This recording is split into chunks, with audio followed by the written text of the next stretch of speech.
રોહનની હયાતી છે એ માત્ર ને માત્ર વિજયભાઈ થકી છે।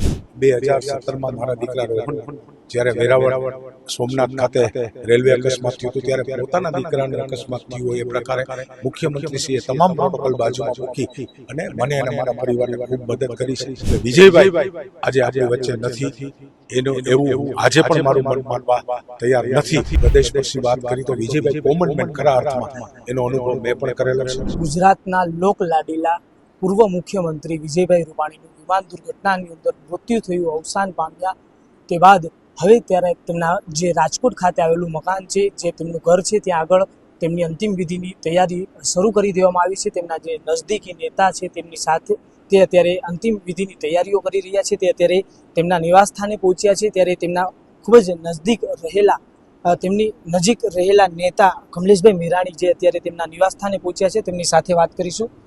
કમલેશભાઈ, અત્યારે અંતિમ વિધિની તૈયારીઓ ચાલુ કરી દેવામાં આવી છે, શું સમય કોઈ નક્કી થયો છે અંતિમ વિધિનો?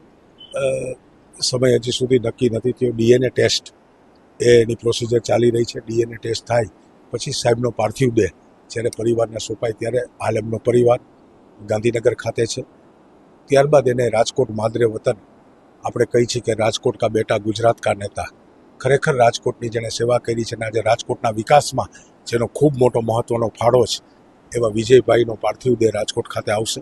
ગ્રીનલેન્ડ ચોકડીથી પારેવડી ચોક, ત્યાંથી જે હોસ્પિટલ ચોક થઈ, ચૌધરી હાઈસ્કૂલ થઈ, બહુમાળી ભવન થઈ, જિલ્લા પંચાયત ચોક થઈ, કિસાનપરા ચોક થઈ, રૈયા રોડ અંડરબ્રિજ થઈ અને એમની સોસાયટી પ્રકાશ સોસાયટી ખાતે લઈ દેવામાં આવશે। ત્યાં એને દર્શનાર્થે રાખવામાં આવશે અને ત્યારબાદ એની સ્મશાન યાત્રા રામનાથપરા ખાતે જશે। કમલેશભાઈ, આપ તો તેમની ખૂબ જ નજીક રહ્યા છો, આપનો એક ગાઢ સંબંધ રહ્યો છે તેમની સાથે, કોઈ યાદગાર પલ વિજયભાઈ સાથેની આપની? મેં 30 વર્ષ સુધી વિજયભાઈના નેતૃત્વમાં કામ કર્યું છે અને આજે રાજકીય કારકિર્દી ઉપર જે મારું સ્થાન છે એમાં વિજયભાઈ રૂપાણીનો મોટો સિંહ ફાળો છે।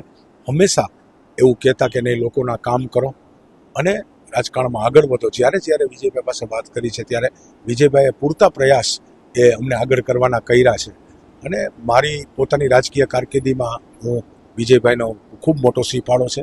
પ્રદેશ પરથી વાત કરી તો વિજયભાઈ કોમન મેન ખરા અર્થમાં એનો અનુભવ મેં પણ કરેલો છે। 2017માં મારા દીકરા રોહનનું જ્યારે વેરાવળ સોમનાથ ખાતે રેલવે અકસ્માત થયું હતું ત્યારે પોતાના દીકરાનું અકસ્માત થયું હોય એ પ્રકારે મુખ્યમંત્રીશ્રીએ તમામ પ્રોટોકોલ બાજુમાં મૂકી અને મને અને મારા પરિવારને ખૂબ મદદ કરી છે। રાજકોટ સ્ટર્લિંગ હોસ્પિટલમાંથી જ્યારે કહેવામાં આવ્યું કે આ રોહન બચે એમ નથી, ત્યારે વિજયભાઈ સતત અમારા સાથે ફોનમાં લાઇઝનમાં હતા કે સિમ્સમાં મેં મેડિકલ ટીમ તૈયાર કરી રાખી છે। ગુજરાતના નામાંકિત ડૉક્ટરો એને પણ એણે બોલાવી રાખ્યા હતા અને હું જ્યારે અમદાવાદ ખાતે સિમ્સ હોસ્પિટલે પહોંચ્યો ત્યારે વિજયભાઈ એમ્બ્યુલન્સનો દરવાજો પ્રોટોકોલને બાજુમાં મૂકીને ખોલીને માત્ર ફોર્માલિટી ખાતર 2-5 મિનિટ મળવા નહોતા આવ્યા। જ્યાં સુધી મારા રોહનની સર્જરી થઈ ત્યાં સુધી ઓપરેશન થિયેટરની બહાર એક પ્લાસ્ટિકની એક સાદી ખુરશીમાં રાતના 2:30 વાગ્યા સુધી એ માણસ રહ્યો। 10 દિવસ સુધી એની 4 વાર ચાલી તો 10 દિવસ સુધી સવાર બપોર સાંજ એ સતત અપગ્રેડ લેતા હતા અને આજે હું એવું સ્પષ્ટપણે માનું છું કે રોહન એ મારી વચ્ચે છે, ત્યારે રોહનની હયાતી છે એ માત્ર ને માત્ર વિજયભાઈ થકી છે। ત્યારે આ જન્મમાં નહીં પણ આગલા 7 જન્મમાં પણ એનું હું અને મારું પરિવાર ઋણ ચૂકવી શકીએ એમ નથી। એટલે વિજયભાઈ આજે આપણી વચ્ચે નથી એનું એવું હું આજે પણ મારું મન માનવા તૈયાર નથી, પરંતુ આપણે મનુષ્ય છીએ, ઈશ્વર પાસે આપણે સૌ પામર છીએ। ઈશ્વરને જે ગમ્યું છે, જે થયું છે એ આપણે સૌએ સ્વીકારવાનું છે। ત્યારે વિજયભાઈનો પાર્થિવ દેહ રાજકોટ આવે એની તૈયારીમાં અમે સર્વ ટીમ લાગી છે। જી, ચોક્કસથી હું આપને એક મકાન પણ દેખાડીશ કે જે આગળ વિજયભાઈ છે જે વર્ષોથી રહેતા હતા, આ એ જ મકાન છે કે જ્યાં વિજયભાઈની ઘણી જે લાગણીઓ જોડાયેલી હતી। હવે વિજયભાઈનું જે પાર્થિવ દેહ છે તે અહીંયા લઈ આવવામાં આવશે ને તે બાદ તેમની અંતિમ વિધિની જે પ્રક્રિયા છે તે કરવામાં આવશે। જે આખી અંતિમ વિધિ છે તે અહીંયાથી જે કરવામાં આવવાની છે, ત્યારે તમામ જે તેમના નજદીકી નેતાઓ છે, તેમના સ્વજનો છે તે તેમના ઘરે આવવાનું શરૂ થઈ ચૂક્યું છે। તે લોકો અત્યારે અહીંયા આવી રહ્યા છે, વિજયભાઈની જે રીતના યાદગાર પળોને તેઓ યાદ કરી રહ્યા છે, રડી રહ્યા છે।